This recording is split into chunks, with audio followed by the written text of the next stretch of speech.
Oh, tetap nggak ada. Tetap tidak ada.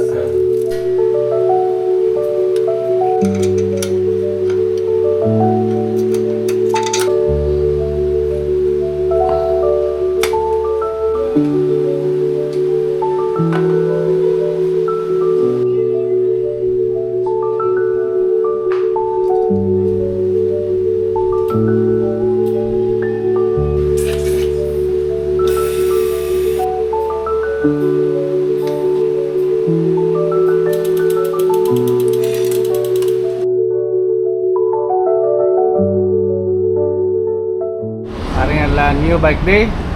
Ini Curve Belgi V3. Ini sepeda all road dari Curve, pabrikan dari Australia. Saya rakit Curve ini, dan hari ini saya mau bawa untuk jalan pertama kali, maiden ride. New bike day Curve Belgi V3.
Kali ini saya mau bike check sepeda baru saya. Ini setelah 2 tahun saya akhirnya ganti sepeda baru. Di hari ini new bike day NBD. Nah, saya kemarin ngambil frame set,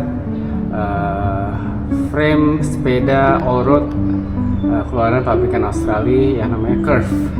Nah, tipenya ini Curve Belgi V3. Ini seri road bike-nya all road ya. Ini serinya all road.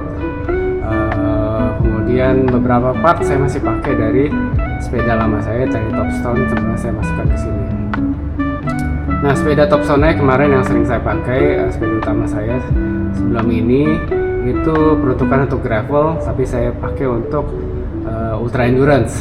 Nah, kemarin saya berpikir saya mau pakai coba pakai frame yang dedicated memang untuk all road, yang untuk endurance. Nah, kemudian setelah memilih-milih beberapa opsi frame, akhirnya saya jatuh pada frame titanium Curve ini. Memang Curve ini spesialisnya memang titanium dan steel untuk outdoor atau adventure ya, dari Australia. Memang bukan mainstream seperti Specialized ataupun Cervelo ataupun Cannondale yang saya pakai sebelumnya, tapi dari apa namanya yang saya lihat-lihat, dari baca, kemudian beberapa teman yang pakai juga di ultra endurance, frame ini cukup mumpuni. Nah, pabrikannya cukup mumpuni juga. Jadi saya memutuskan untuk mencoba Curve Belgi V3 ini. Nah, ini saya pakai apa aja? Pertama mungkin group setnya. Nah, group setnya ini saya pakai GRX. Nah, saya memang selalu pakai GRX ya untuk group set. Dari mulai musuh saya, kemudian Cannondale Topstone saya semua pakai GRX. Nah, ini tapi saya pakai yang 11 speed, masih mekanik. Saya masih belum pengen ganti ke elektrik DI ataupun XS dari SRAM. Jadi saya masih pakai mekanik. Kenapa 11 speed? Karena harganya lumayan terjangkau dan saya masih belum terlalu butuh pakai yang 12 speed, karena 12 speed kalau kita pakai sprocket tertentu kita harus ganti body hubnya jadi microspline bukan HG lagi. Sedangkan kalau ini masih bisa pakai HG ya, 11 speed masih pakai HG. Ini artinya 11 speed dari GRX. Kasetnya lumayan cukup besar, saya pakai 1142 supaya bisa sekalian nanjak, climbing cukup mumpuni. Jadi kalau dengan rasio crankset ini, cranksetnya saya pakai 4630, kok terkecil 30, chainring besarnya 46. Jadi kalau 30 dibandingkan dengan gear terkecil yaitu 42 itu 0,73 atau 71 sekitar. Jadi sangat cukup mumpuni untuk tahap gradien 18-20% lah, masih cukup oke. Kemudian wheelset saya pakai Zip 303 yang saya pakai di Topstone sebelumnya, jadi saya pindahkan ke sini. Jadi nanti mungkin tukar-tukaran ya. Topstone saya pakaikan wheelset bawaannya yaitu WTB. Nah, ini 11 speed pasangnya, kemudian Zip 303S, depannya juga sama Zip 303S. Memang badak ya, bisa buat road, bisa buat gravel segala macam, udah karbon juga. Dan kalau di sekarang pasaran second yang bagus mungkin bisa dapat sekitar 10 atau 11 juta. Kadang-kadang bisa dapat di bawah 10 malah. Harus tunggu-tunggu dan lihat barangnya, dan cukup oke lah buat saya. Pengalaman saya pakai sekitar 2,5 tahun. Kemudian tire ini saya pakai Vittoria Red Armor yang 30C. Kebetulan kemarin ada teman yang jual yang nggak kepake, masih baru, akhirnya saya ambil. Good deal ya. Sejauh ini saya pakai oke lah, puncture resistannya bagus banget, cuman memang lebih berat daripada ban Vittoria yang saya pakai sebelumnya, itu Vittoria Corsa NEXT. Ini lebih berat sedikit, tapi secara puncture resistant katanya lebih bagus. FD juga pakai GRX 11 speed. Pedal saya pakai yang murah aja. Biasanya pakai dual side ya, yang satu tapak, yang satu cleat. Nah, ini dua-duanya cleat saya pakai. Ini yang termurah dari Shimano. Itu 520 kalau salah, M520 sekitar 300 ribuan ya kalau di marketplace. Nah, ini bannya juga tadi ya, Vittoria ini saya pakai tubeless ya, saya selalu pakai tubeless sekarang. Tadi memang saya anti tubeless karena mungkin nanti repot dan maintenance-nya harus rada berkala ya, di top up, kemudian taruh valve itu nggak boleh di bawah kalau nggak gumpal. Tapi setelah saya pakai, saya never go back ya ke ban dalam. It's the best for me ya. Sekarang saya selalu pakai tubeless. Nah, GRX 8 GRX yang 11 speed ini ada dua macam, ada yang 600, ada yang 810. Kalau yang 810 itu memang lebih mahal. Cranknya, kemudian kaliper remnya juga itu beda ya.